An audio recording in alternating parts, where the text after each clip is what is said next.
ओम गणेशाय नमः। ओम नमः शिवाय।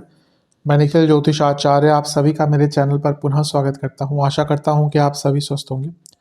महादेव की कृपा आप सभी पर सदैव बनी रहे। ये वीडियो धनु यानी कि सेजिटेरियस के लिए बहुत महत्वपूर्ण है, क्योंकि वीडियो है आने वाले सप्ताह या फिर कहिए वर्ष 2024 के आखिरी साप्ताहिक राशिफल के बारे में। लेकिन ऐसा साप्ताहिक राशिफल जो अगले वर्ष से जोड़ता है, यानी कि 30 दिसंबर से 5 जनवरी 2025 का साप्ताहिक राशिफल।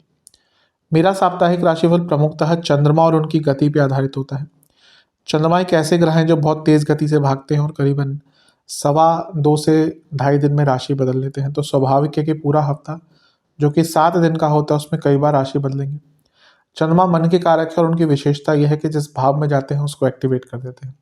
इसीलिए डे टू डे एक्टिविटी पर उनका प्रभाव बहुत होता है और इसीलिए साप्ताहिक राशिफल की विशेषता बहुत होती है। क्या प्रभाव रहेगा आने वाले सप्ताह में चंद्रमा के इस गोचर का या बाकी ग्रहों के साथ उनकी युति का, संबंध का, क्या संभाविता अच्छा बुरा हो सकता है, इसको जानने का प्रयास करेंगे।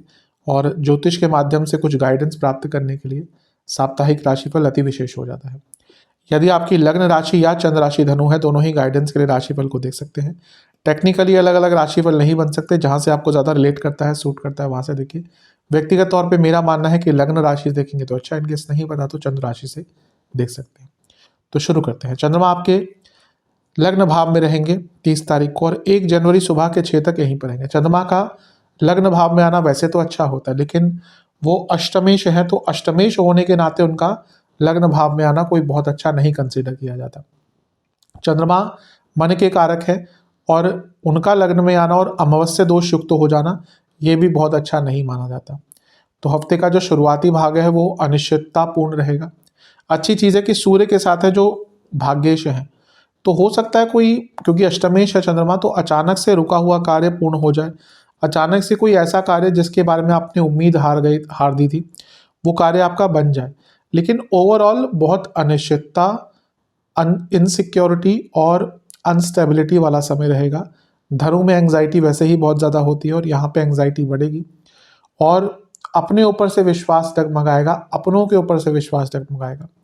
बृहस्पति से अष्टम में है तो ये बता रहा है कि शकट योग बनेगा, तो कुछ कार्यों में विलंब भी आएगा और ये अनिश्चितता दिखी रही है, तो ये शकट योग से जो विलंब है वो और भी आपको स्ट्रेस देगा। तो हफ्ते का शुरुआती भाग काफ़ी स्ट्रेसफुल रह सकता है, ध्यान दीजिएगा। नवांश कुंडली की जहाँ तक बात है, एक प्रकार से सब अच्छा है, लेकिन ज़्यादा एक्सपेक्टेशन मत रखिएगा। दशांश कुंडली कारक क्षेत्र में रिलैक्स होकर काम कीजिएगा, गलतियाँ हो सकती हैं। बिजनेस सपोर्ट की आवश्यकता दिख रही है, अगर कुछ चीज़ें नहीं कर पा रहे तो सपोर्ट लीजिए, कहीं ना कहीं से मदद मांगिए।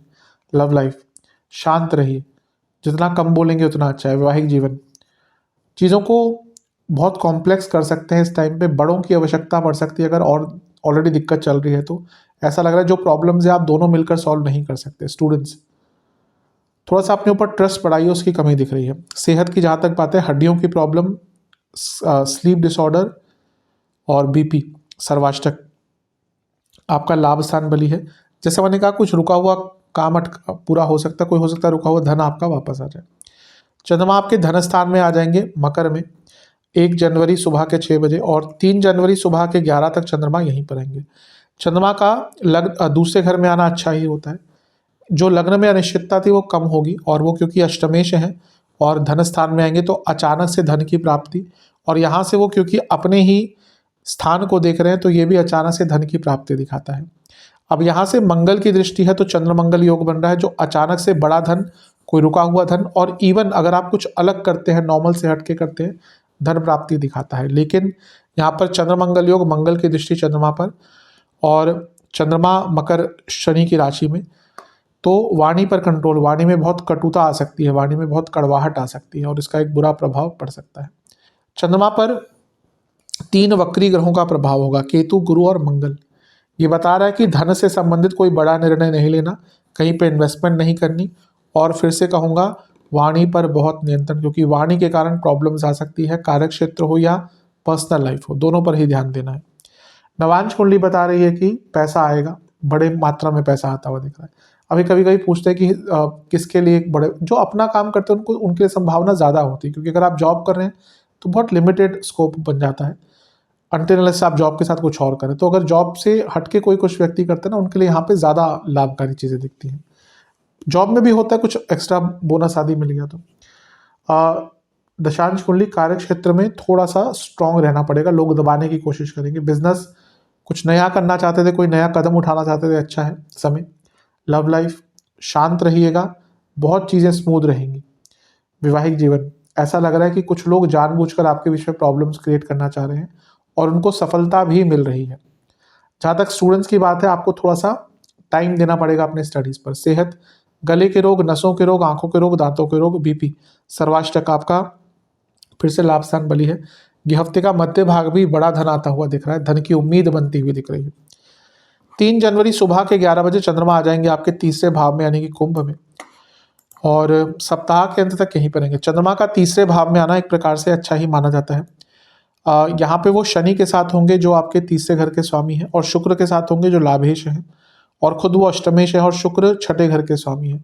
छठे घर के स्वामी और आठवें घर के स्वामी, यानी कि कोई लीगल केस, कोई काम में रुकावटें आ रही थी, वो दूर होंगी। और लाभ स्थान के स्वामी के साथ अष्टमेश यानी कि शुक्र और चंद्रमा, फिर से ये पूरा ही हफ्ता ऐसा लग रहा है कि धन की वृद्धि होने वाली है।